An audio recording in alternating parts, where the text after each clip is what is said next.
के केस में क्या होता है, क्या एनिमल्स के केस में बाइसेक्सुअल एनिमल्स प्रेजेंट हैं या फिर हमारे पास क्या है, यूनिसेक्सुअल एनिमल्स प्रेजेंट है। What is the sexuality in animals, क्या एनिमल्स बाइसेक्सुअल हैं? इसका मतलब एनिमल्स जो हैं, ऐसे एनिमल्स जिनमें बोथ सेक्स ऑर्गन्स हमारे पास प्रेजेंट हैं, क्या एनिमल्स सारे ऐसे हैं जिसमें बाइसेक्सुअल हैं या फिर एनिमल्स सारे वैसे हैं जो कि यूनिसेक्सुअल हैं? We have variety of examples, some animals are bisexual in nature and otherwise some animals are unisexual in nature. What are we human beings, are we bisexual और are we unisexual? We are unisexual animals. Human beings are unisexual animals. क्यों? क्योंकि one human being is only having one sex organ, either the female one or the male part. That is why we human beings are unisexual in nature.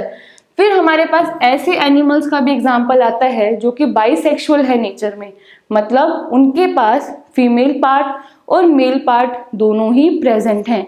ऐसे animals जैसे कि let us take some example, जैसे कि हम देखते हैं हमारे पास क्या है, अर्थवॉर्म है, अर्थवॉर्म्स, टेपवॉर्म्स, अर्थवॉर्म्स, टेपवॉर्म्स, लीचेस,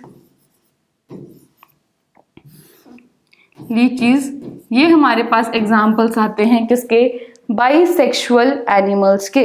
या फिर हम बोल सकते हैं कि हमारे पास और एग्जाम्पल है sponges. Such animals are bisexual in nature and unisexual का तो हमारे पास बहुत सारे एग्जाम्पल हैं, ह्यूमंस, अनदर एग्जाम्पल कॉकरोचेस। चलो बताओ कौन कौन डरता है कॉकरोचेस से? ठीक है, cockroach is a unisexual animal. This is the sexuality animal. Now let us look at the diagrams, how they are visible. This is an example of earthworm. This is an example of earthworm. अगर earthworm को अगर हम बड़ा करके देखें, this is the earthworm and earthworm में हमें क्या दिख रहा है कि हमारे पास both sex organs single organism में हमारे पास प्रेजेंट हैं। This is the ovary of the earthworm and this upper structures, they are the male sex organ of the earthworm. That means earthworm is capable of sexual reproduction on its own. अगर एक earthworm का organism है, उसको किसी दूसरे earthworm के organism की जरूरत नहीं है for the process of sexual reproduction. वो अकेला ही काफ़ी है कि वो सेक्सुअल रिप्रोडक्शन कर पाए, क्योंकि उसके पास दोनों ही सेक्स ऑर्गन्स प्रेजेंट हैं, मेल भी प्रेजेंट है और फीमेल भी प्रेजेंट है। Same in the case of cockroach. क्या ऐसा होता है कॉकरोच के केस में? सेम नहीं, क्योंकि कॉकरोच क्या है हमारे पास यूनिसेक्सुअल एनिमल है, और अर्थवॉर्म जो था हमारे पास, अर्थवॉर्म क्या था हमारे पास, बाइसेक्सुअल एनिमल था। कॉकरोच में हमारे पास एक कॉकरोच आता है जो कि हमारे पास मेल होता है, which is generally a bit smaller in size, और हमारे पास आता है फीमेल कॉकरोच। मेल कॉकरोच के पास हमारे पास होंगी ये फिर testis, as you can see in the diagram, this is the male reproductive organ, and हमारे पास फीमेल जो कॉकरोच है उसमें हमारे पास आएगी ovary, that is the female reproductive part. तो हम कह सकते हैं एक कॉकरोच से हमारे रिप्रोडक्शन का जो प्रोसेस है वो कंप्लीट नहीं होगा। We require 2 different cockroaches of opposite sex, जिससे कि हम अगर चाहें तो हमारा तब जाके हमारा सेक्सुअल रिप्रोडक्शन का जो प्रोसेस है वो कंप्लीट होगा। But on the contrast earthworm जो है, earthworm being a bisexual animal, ये अकेला ही काफ़ी है सेक्सुअल रिप्रोडक्शन के जो प्रोसेस है उसको कंप्लीट करने के लिए। Now moving ahead, let us make a table कि हम किसी भी ऑर्गेनिज्म को हम कैसे डिफ्रेंशिएट कर सकते हैं, ऑर्गेनिजम्स को हम कैसे डिफ्रेंशिएट कर सकते हैं ऑन द बेसिस ऑफ कि वो एनिमल्स क्या हैं, बाइसेक्सुअल हैं, यानी कि बोथ सेक्स ऑर्गन्स प्रेजेंट हैं, या फिर एक सिंगल सेक्स ऑर्गन प्रेजेंट है, मतलब कि यूनिसेक्सुअल हैं। अगर हम इस बेस पे अगर हम डिवाइड करने लगे तो हमारे पास क्या आएगा, हमारे पास क्या आएगा, here let us right organism, organism, ठीक है। तो इसमें हमारे पास फर्स्ट ऑर्गेनिज्म हमारे पास आता है फंजाई। अगर फंजाई है, कोई भी अगर फंजाई बाइसेक्सुअल है तो हम उसको क्या बोलेंगे, हमने थोड़ी देर पढ़ा, हम उसको बोलेंगे होमोथैलिक फंजाई। और अगर कोई फंजाई यूनिसेक्सुअल है तो हम उसको क्या बोलेंगे, हम उसको बोलेंगे हेट्रोथैलिक फंजाई, हेट्रोथैलिक फंजाई। उसके बाद हमारे पास एग्जाम्पल आता है प्लांट्स का। अगर हमारे पास प्लांट है और ऐसा प्लांट जो कि बाइसेक्सुअल है तो उसको हम बोलेंगे मोनोशियस प्लांट, और ऐसा प्लांट जो कि यूनिसेक्सुअल इन नेचर है उसको हम बोलेंगे डायोशियस प्लांट, उसको हम बोलेंगे डायोशियस प्लांट। और नेक्स्ट अगर हमारे पास ऑर्गेनिज्म, वो ऑर्गेनिज्म एनिमल है और वो एनिमल अगर बाइसेक्सुअल है तो उसको हम बोलेंगे hermaphrodite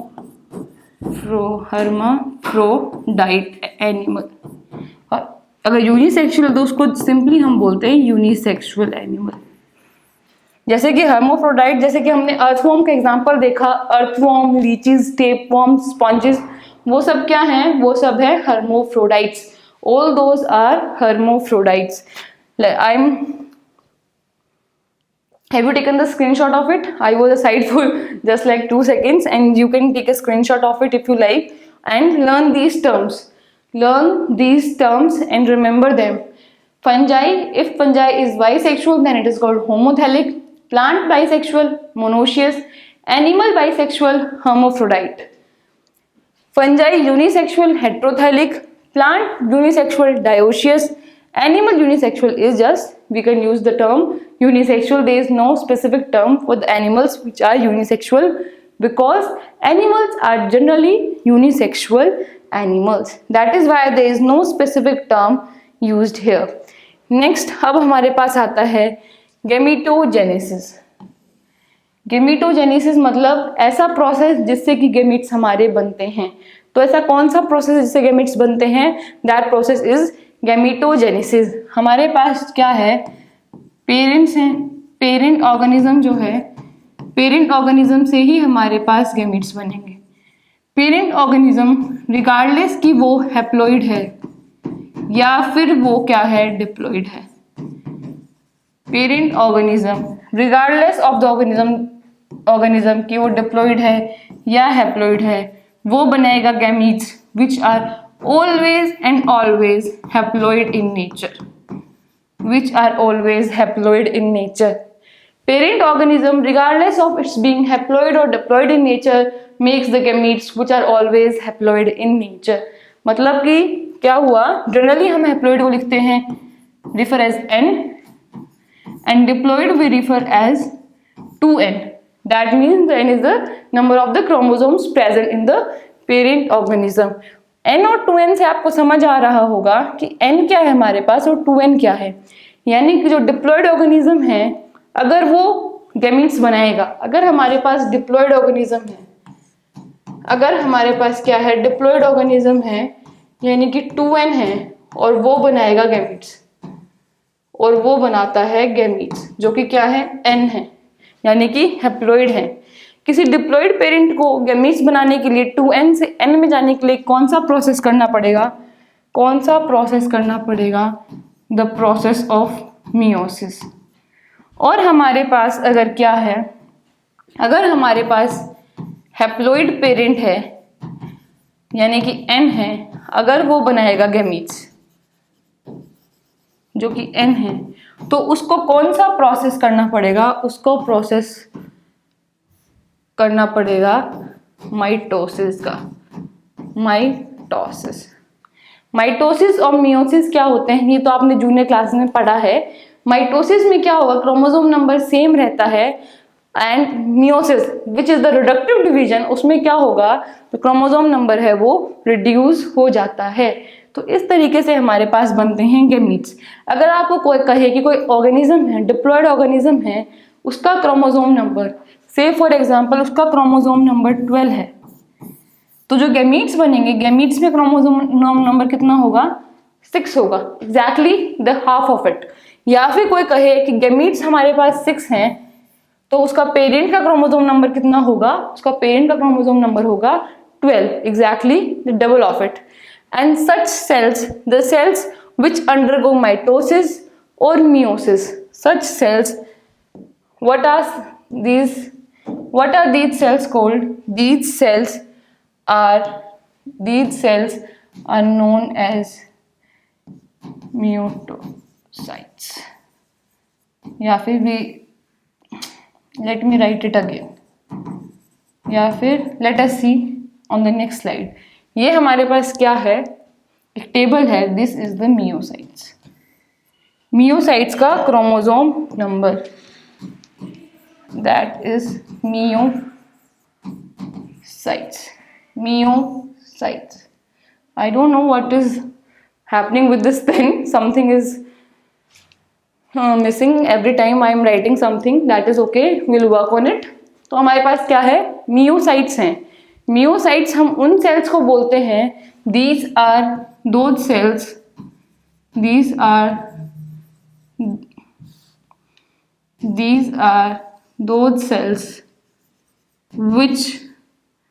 form the gametes. Myocytes are those cells which form the gametes. ऐसी सेल्स को हम बोलते हैं मियोसाइट्स। ठीक है, हमारे पास एक टेबल है जो कि एनसीईआरटी बुक से ली गई है। देखिए, क्रोमोसोम नंबर ह्यूमन बींग्स में क्या दे रखा है इन्होंने? 46। Chromosome number in human beings is the 46। और क्रोमोसोम नंबर जो गैमीट क्या होगा हमारे पास? हैप्लॉइड होगा। उसमें क्या होगा? Just the half of it. Chromosome number कितने हैं? 23। सिमिलरली जो टेबल है, हमें कहा गया है कि हमें इस टेबल को फिल करना है। तो हाउस फ्लाई है, हाउस फ्लाई में हमारे पास मियोसाइट्स का नंबर कितना दे रखा है? 12। तो क्या होगा? 12 का हाफ हो जाएगा, that means 6। 6 will be the chromosome number in gametes in case of housefly. For example, हमें एग्जाम्पल दे रखा है अनियन का इन द लास्ट। अनियन में हमें दे रखा है 8। किसका 8 दे रखा है? कि गैमीट्स का जो क्रोमोसोम नंबर है वो 8 है, तो मियोसाइट है उसमें क्रोमोसोम नंबर कितना होगा? उसमें क्रोमोसोम नंबर होगा हमारे पास 8 का exactly double, that will be 16। ठीक है, तो ये टेबल हमें ऐसे फिल करनी है। दैट मीन्स 21 का डबल, 78 का half, 19 double, 8 double, 630 half, 34 double, 12 half, 20 double, 24 half, 380 half, 24 double sorry. ये हमारे पास क्या बनेगी? हमारी ये टेबल बनेगी, जिससे कि हमें पता चलता है कि जो मियोसाइट्स हैं, meiocytes are those cells which are the gamete forming cells, और we can say gamete mother cell. जो हमारे पास है मियोसाइट्स जो हैं, उनका जो क्रोमोसोम नंबर होगा वो हमेशा डबल होता है। किसके कंपैरिजन में? गैमीट्स के क्रोमोसोम नंबर के कंपैरिजन में हमारे पास क्या होगा? मियोसाइट्स का क्रोमोसोम नंबर जो होगा वो डबल होगा। Myocytes double and gametes half. ये हमारे पास डिफरेंसेस आते हैं क्रोमोसोम नंबर में। उसके बाद हमने देखा माइटोसिस और मियोसिस का प्रोसेस। मियोसिस जनरली हम किसको बोलते हैं? मियोसिस हम बोलते हैं रिडक्टिव डिवीजन को। Reductive division is also known as meiosis. फिर हमारे पास जो प्रोसेस है माइटोसिस एंड मियोसिस। मियोसिस में रिडक्टिव डिवीजन है, इसका मतलब क्या है? क्रोमोसोम नंबर जो है वो हाफ हो जाता है हमारे पास मियोसिस में। माइटोसिस में हमारे पास सेम रहता है। तो हमारे पास हमें क्या है? गैमीट्स का हमें पता है। गैमीट्स क्या होंगे? Gametes will always be haploid. Gametes will always be in haploid condition. Gametes क्या होंगे? हमेशा हैप्लॉइड होंगे, मतलब कि हमेशा n नंबर में होंगे।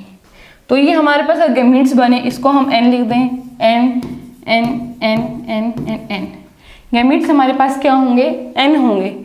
तो अगर आपके पास आपको रिजल्ट दे रखा है गैमीट्स का, दीज आर द गैमीट्स, और हमारे पास स्टार्टिंग वाला क्या है? हमारे पास पेरेंट ऑर्गेनिज्म। तो क्या आप बता सकते हैं कि जो पेरेंट ऑर्गेनिज्म है इन केस ऑफ माइटोसिस, ऐसे पेरेंट ऑर्गेनिज्म जिसमें गेमीट्स एन बन रहे हो और उसमें माइटोसिस हो रहा हो, तो जो पेरेंट ऑर्गेनिज्म है वो क्या होगा, वो हैप्लॉइड होगा या फिर डिप्लॉइड होगा।